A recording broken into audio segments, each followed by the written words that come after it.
In continuation of my statements, eto nakita ko kung paano nagrally yung mga kampo di Kibuloy at kampo na rin ni Duterte at si Sara. Okay, obviously talagang nagtipon-tipon sila dahil magkasama nga naman sina Kibuloy at saka si Duterte, partners in crimes. Well, at least na-prove na natin. Hindi na natin talaga pwedeng i-question na talagang sila partners in crime. Okay. Ito, I was very, I was pushed talaga na ipagpatuloy kung ano yung mga naging comments ko, naging statements ko. Kasi nga naman, when I saw na nung nagsalita na yung dalawang lawyers, walang iba kundi kung sino yung lawyer ni Kibuloy na si Topacio, and then of course kung sino yung lawyer din na si Panelo, na obviously siya rin ay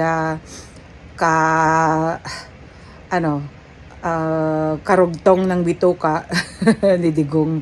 And of course ito rin si Roque. Ayun, silang tatlong mga lawyers. Sinasabi nila na invalid daw kung ano yung invitation o kay subpoena para kay Kibuloy dahil hindi daw dapat nasa Senate gaganapin ang hearing. Well, August 9, 2010 pa ito nailagay as a resolution pagdating sa Senate, at ito ay pinirmahan mismo ni Juan Ponce Enrile. Ayan, si Lolo Juan. Ayan, si Lolo Juan ko yan kasi taga roon sa amin, sa Cagayan yan. Kaya siya nga mismo, matanda na siya. I'm sure na hindi rin niya nakalimutan. So, it's either nakalimutan ng mga lawyer na to o talagang hindi pa sila ipinapanganak noong nagawa ang resolution na to.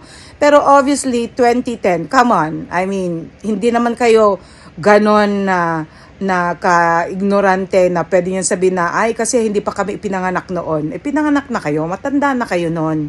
So, I'm sure na kung talagang alam nyo kung ano yung sinasabing constitution o kaya kung ano yung mga resolutions na nagawa dito sa constitution natin, dapat alam nyo.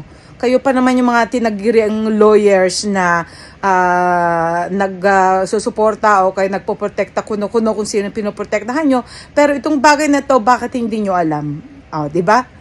Kaya kahit sino, hindi ako lawyer, pero ako, kailangan, kung ano yung mga ibinibintang ninyo kay Risa o kay kung sino man yung mga may hawak sa kaso ni Kibuloy ngayon, kailangan talagang alamin nyo rin kung ano yung mga ginagampanan nila at kung bakit nila ginagampanan ito, di ba? Hindi sila gumagawa ng mga bagay-bagay na unconstitutional o kaya illegal. Kasi pinalalabas nyo na illegal kung ano mang ginagawa nila at sinasabi nyo na walang katarungan. Hey, kung gusto nyo talaga, puntahan nyo. Andyan, ipinost ko na.